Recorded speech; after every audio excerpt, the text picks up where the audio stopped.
हरे कृष्णा। तो हम आप सभी का स्वागत करते हैं जहां हम भगवत गीता पर चर्चा करेंगे। भगवत गीता शुरू करने से पहले हम यह समझने का प्रयास करेंगे कि भगवत गीता क्या है। तो यह भगवत गीता परम पिता परमेश्वर श्री कृष्ण द्वारा कही गई थी। भगवत गीता हमारे आध्यात्मिक जीवन में मूलभूत शास्त्र माना जाता है। इस भगवत गीता में 5 वृहद टॉपिक्स है, अर्थात इस भगवत गीता में 5 बड़े टॉपिक्स है जिसका वर्णन भगवत गीता में किया गया है। वो इस प्रकार है: ईश्वर, जीव, काल, कर्म और प्रकृति। ईश्वर the supreme personality of godhead. दूसरा जीवा, जीवित इकाई। तीसरा काल, अनंत काल कारक। चौथा कर्म, कर्म क्रिया और क्रिया की प्रतिक्रिया है। पांचवा प्रकृति, यह भौतिक प्रकृति है और हम सब जीव इस प्रकृति के भाग हैं। यहाँ 2 प्रकार की प्रकृति है, पहली परा प्रकृति, दूसरी अपरा प्रकृति। इसलिए यह 5 विषय भगवत गीता के उपदेशों में निहित हैं। तो विश्वनाथ चक्रवर्ती ठाकुर ने भगवत गीता की तुलना ज्वेल बॉक्स से की है, अर्थात गहनों का खजाना। तो ज्वेल बॉक्स के 3 भाग हैं, वो इस प्रकार हैं, अर्थात भगवत गीता को 3 भागों में बांटा गया है, वो इस प्रकार है। प्रथम ऊपरी भाग, जिसमें अंतिम 6 अध्याय हैं, और वो अध्याय 13 से अध्याय 18, जिसमें ज्ञान योग का वर्णन किया गया है। द्वितीय निचला भाग, जिसमें प्रथम 6 अध्याय हैं, वो है अध्याय 1 से अध्याय 6, जिसमें कर्म योग के बारे में वर्णन किया गया है।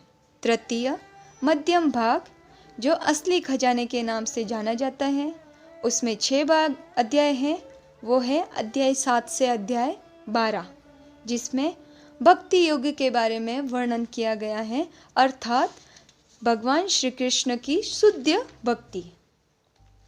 तो हम अभी भगवत गीता समझने का प्रयास करेंगे श्लोका बाय श्लोका।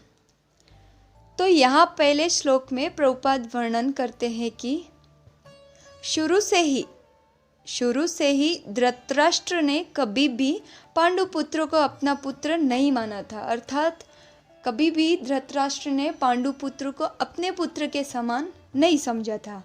इसलिए वह कहता है कि माम काह पांडवाश्चैव। दूसरी ओर माद्री के 2 पुत्र थे, नकुल और सहदेव। जब मातृ मृत्यु को प्राप्त हो गई तो कुंती ने नकुल और सहदेव को स्वीकार किया अपने पुत्र के रूप में और उनका लालन पालन किया और अपने पुत्र के समान बड़ा किया। तो हम यह समझ सकते हैं कि धृतराष्ट्र पांडवों के लिए क्या भावना रखते थे। धृतराष्ट्र वास्तव में चाहता था कि उसका पुत्र ही युद्ध भूमि में विजय प्राप्त करना चाहिए, और उसने अंत में यह प्रश्न संजय को पूछा कि किम कुर्वत संजय, अर्थात धृतराष्ट्र वास्तव में चाहता था कि उसका ही पुत्र युद्ध भूमि में विजय प्राप्त करें। उसने पूछा संजय से, किम कुर्वत संजय, उन्होंने क्या किया, क्योंकि वह उस पवित्र स्थान से बहुत डरता था, धर्मक्षेत्र कुरुक्षेत्र, क्योंकि कुरुक्षेत्र बहुत ही पवित्र स्थान है। धृतराष्ट्र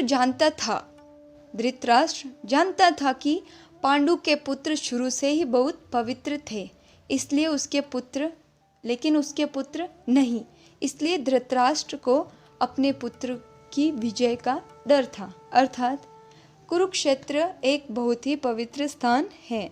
धृतराष्ट्र पहले से ही जानता था कि पांडु के पुत्र शुरू से ही बहुत पवित्र थे और उसके पुत्र नहीं थे, तो उसके पुत्र के विजय का उसको डर था। वास्तव में वह अंदाजा लगाने में सक्षम था कि क्या धर्म है और क्या अधर्म, लेकिन वह अपने पुत्र से बहुत आसक्त था। इसलिए वह जानबूझकर धर्म की अनदेखी कर रहा था। प्रभुपाद शुरू से ही बताते हैं कि भगवत गीता को कैसे समझा जाए। तो भगवत गीता समझने के लिए प्रभुपाद कहते हैं कि भगवत गीता को भगवान कृष्ण के शुद्ध भक्त के द्वारा ही बहुत सरलता से समझा जा सकता है। तो हम बहुत भाग्यशाली है कि हमारे पास भगवत गीता है, वो भी शुद्ध भक्त भगवान के शुद्ध भक्त द्वारा लिखी गई, और वो है हमारे श्रीला प्रभुपाद। तो उन्होंने बहुत ही स्पष्ट कहा है कि धृतराष्ट्र चाहते थे कि पांडु पुत्र संन्यास ग्रहण कर ले या हिमालय और जंगल में चले जाए और ये युद्ध ना करे और उसके पुत्र को ही राज्य प्राप्त हो। लेकिन कृष्ण के पास तो खुद की योजना थी, और वो थी धर्म के पक्ष में। और उनकी योजना यह थी कि जिस प्रकार धान के खेत से खरपतवार को हटा दिया जाता है, उसी प्रकार भगवान श्री कृष्ण चाहते थे कि इस धर्म के युद्ध में धृतराष्ट्र के अवांछित पुत्रों को हटाया जाए। तो यह कृष्ण चाहते थे। तो कृष्ण की योजना अर्जुन के पक्ष में थी, और अर्जुन के पक्ष में धर्म की स्थापना करना था। सो ये कृष्ण की योजना थी। सो इन दिस वे धृतराष्ट्र ने संजय को प्रश्न किया कि किम कुर्वत संजय।